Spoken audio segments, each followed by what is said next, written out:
What's good, people? How's it going? Welcome back to the channel. If you guys are new here, please do subscribe down below, smash a like, hit the bell. Those things help out a lot. YouTube doesn't notify people when we upload, so just make sure you smack that bell. Anyway guys, today we got a dope episode for you. It's all about how to prevent popcorn buds from forming on your plants. Cause I know, popcorn buds can suck. It can literally be a little bit demotivating, but luckily there are a few ways to ensure that your next harvest is packed with nice, dense flowers. So in today's episode, we're gonna go through everything about popcorn buds, including reasons for their development, how to process and use them if you do have a bunch of them, and on top of that, tips on how to avoid those sort of flowers from forming in your harvest. Now, popcorn buds are literally the concern of every grower, so like I said, in today's episode, we're gonna break down how you can prevent them from happening and bringing your harvest quality down. But before we get into that, guys, just want to let you know that ICANN Seed Club membership is still open. If you guys want to cop a Seed Club membership, definitely check it out. Be in for a whole year. A lot of people have signed up from all over the freaking world, so it's gonna be lit, man. You don't want to miss out on that. We're already prepping a lot of the gold boxes to go out. If you guys have seen some of our previous videos, you'll be getting those soon. But also, guys, if you're interested in grow equipment, Mars Hydro's got you covered. The discount code ICANNTHC will save you a few bucks at checkout on all items on their website, so definitely check it out, guys. They got a bunch of stuff on there and you can save money on all this stuff with the discount code ICANNTHC. Speaking of discount codes, huge shout out to Dino Myco. Dino Myco's got some banging mycorrhiza and you can use it in your garden for some nice solid roots, so definitely check them out. Use the discount code ICANNTHC420 and snag yourself a discount on your Myco, because Dino Myco is where it's at. And guys, don't forget, if you're interested in copping some merch supporting the channel, definitely check out our website. You can cop the Keep My Dealer collection. A lot of people liking it. There's a lot of merch on there, and we're still sending out testers to everyone that cops merch from our website.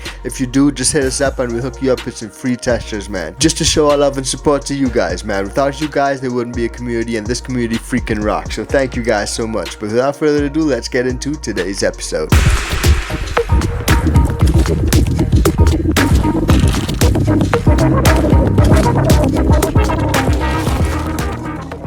Yes, guys, so what are popcorn buds? Well, popcorn buds are those underdeveloped airy buds about the size of, well, you guessed it, popcorn. You'll generally find those buds toward the bottom of your plant underneath the main canopy. There are a few main causes of popcorn buds, and they can weigh down the harvest of even really experienced growers. If you got a bunch of popcorn buds, it's no fun at all, especially when it comes to trimming those flowers. So all in all, what the hell actually causes these popcorn buds? Because they can be so annoying as a grower. I mean, if you're copying popcorn bud from a dispo or something, that's fine, dude, but if you're trimming your own flower and it's just a bunch of popcorn, man, that sucks. So what causes it? Well, a lot of times stress is the #1 cause of popcorn buds. Any kind of stress, be it from poor watering, a lack of or excess nutrients, the environment that the plant is in, pests, plagues, or just improper cure. All these things can affect a plant's ability to grow big, dense flowers. So let me break down some of the things not to do, because those will usually end up in popcorn bud formation. First off, the biggest one is overcrowding and overshadowing. Just think of it, man. An overcrowded grow room, poor spacing between plants, or bushy vegetative growth,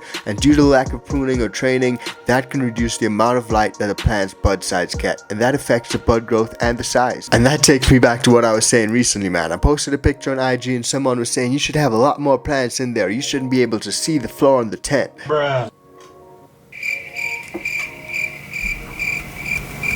Well, good for you, dude. That's not how I do things. Good luck with your methods. But I try to avoid the overcrowding and the overshadowing. I like to give my plants equal amounts of light. And for me, it's not about stuffing plants into a grow space anyway. I feel really good when they have space to breathe and I can see that they're getting light all around. Anyway, that's just me. Let's move on. High heat and humidity is another reason for popcorn buds. High heat and humidity can encourage plants to develop airy, wispy buds in an effort to fend off mold and other pathogen or pests. So a lot of people have been asking me, why are my buds so airy? Why can't I get these dense nugs? They're always so nice until I harvest. Well, a lot of the times high heat and humidity just swells those plants up with water, and that high heat and humidity can just cause them to develop airy, wispy buds. So you want to dial in those temps and humidity. That's important, guys. Now, next up is poor watering schedules, or just poor feeding schedules in general. Plants need water and nutrients to grow, and they develop big, healthy flowers when you give it to them. But if they face drought or overwatering and underfeeding, overfeeding, all those stuff, stuff that can affect your plant's ability to develop those big, nice, dense, heavy flowers. So just think about it that way. You don't want to do anything that'll affect the plant's ability to pack on those nice flowers. Now, pests and plagues is a big one,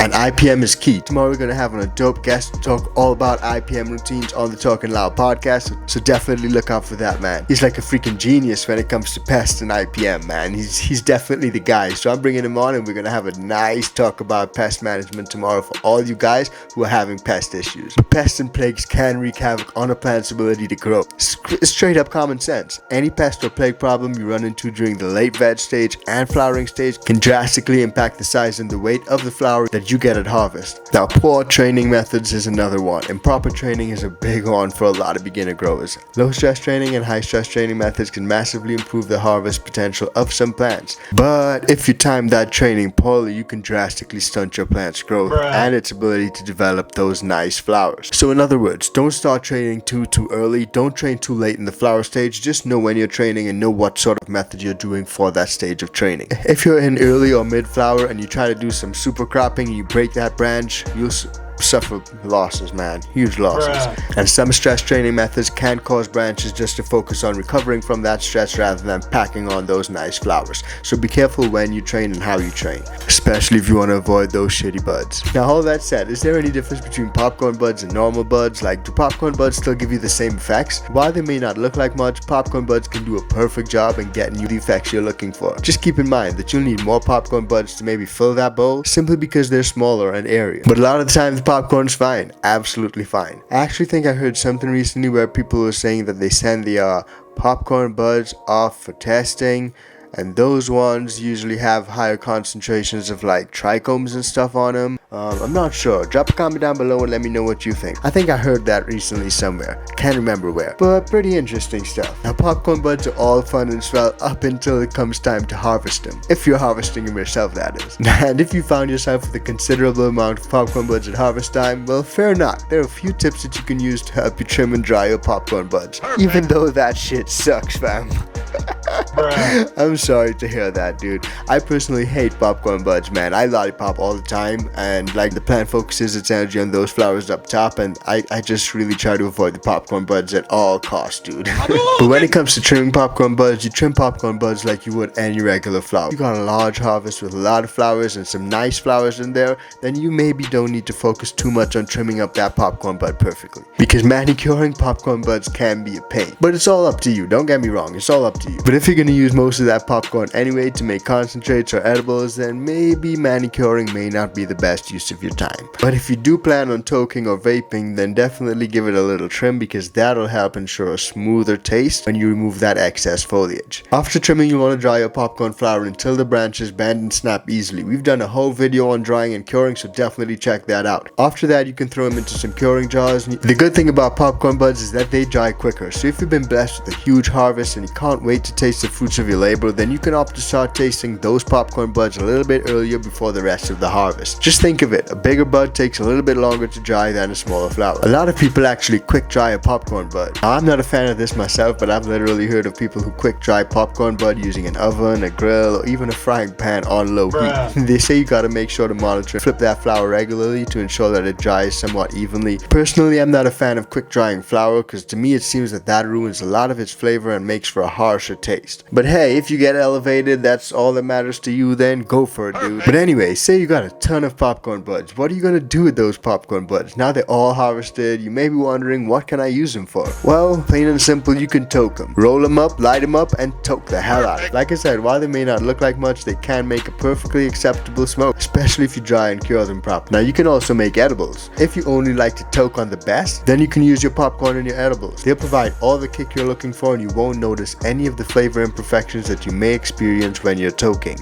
Remember though, you may need more popcorn buds than normal flowers to get the same strength you're used to, so play around with it. Now, a lot of people make their own concentrates. That's number 3. Concentrates and dabs offer completely unique ways to enjoy the flavor and effects of your flower. Popcorn buds are great for using with solvent-based or solvent-less extraction techniques to make bubble hash, regular hash, or even alcohol-based tinctures. Again, just keep in mind that you may need a little bit more to get the sort of potency you expect from a concentrate made with top shelf bud. Now a lot of people may be wondering, popcorn bud sounds great, but how can I avoid that stuff if I really want to avoid it? Now don't get me wrong guys, while they still make an acceptable smoke and have a ton of uses, harvesting ounces of small airy popcorn buds is far from a dream of any grower. So here are a few techniques that you can use to reduce the number of popcorn buds in your harvest. My favorite is lollipopping. Lollipopping is a great way to prevent popcorn buds from weighing down your harvest. This technique pretty much involves the pruning of the bottom of your plants, removing all of the foliage and bud sides from the bottom of your plants during the late veg or early flowering stages. A lot of people go from the bottom third. Over time you'll be left with plants that, you guessed it, look like lollipops, with clean stems down low and big bushy colas up tops with some nice dense flowers. For the best results, I recommend lollipopping with mainlining, which is what I'm going to go on to next. A lot of people also use the mainlining technique. Mainlining is pretty much a training technique where you split the plant's main stem into a Y shape. You can repeat that process as many times as you want and LST and train each new stem to grow exactly how you want it to. If you combine mainlining and lollipopping, you'll have some big bushy plants with nice trimmed bottoms, clean shaved legs, and some big flowers up top. Now you can also scrog your plants to avoid a lot of popcorn bud. The screen of green or scrogging is a bit of an advanced growing technique that involves pruning, defoliation, LST, mainlining, and all these stuff, but over a screen. So you put a screen down over your plants and you train them through that screen, and you do a lot of training below the screen. I've actually got a video on how to scrog and how to build a scrog yourself at home, so definitely check that out if you haven't already. Many growers love the scrog because it makes maximum use of the light in the grow room and prevents overshadowing, which is one of the biggest reasons for popcorn buds. And plus it guarantees a harvest free of popcorn buds. I'm all for that. Don't worry outdoor growers, I'm here to show you love too. Most times if you're going outdoors, you can end up with popcorn buds as well. So you can use a combination of mainlining, lollipopping, pruning, defoliation, all these stuff just to make sure the parts of their plants get enough light and develop those big nice flowers. Some growers even use scrog setups outside just to maximize the quality of their harvest. Now when you're growing outdoors, you'll have the added advantage of the best source of light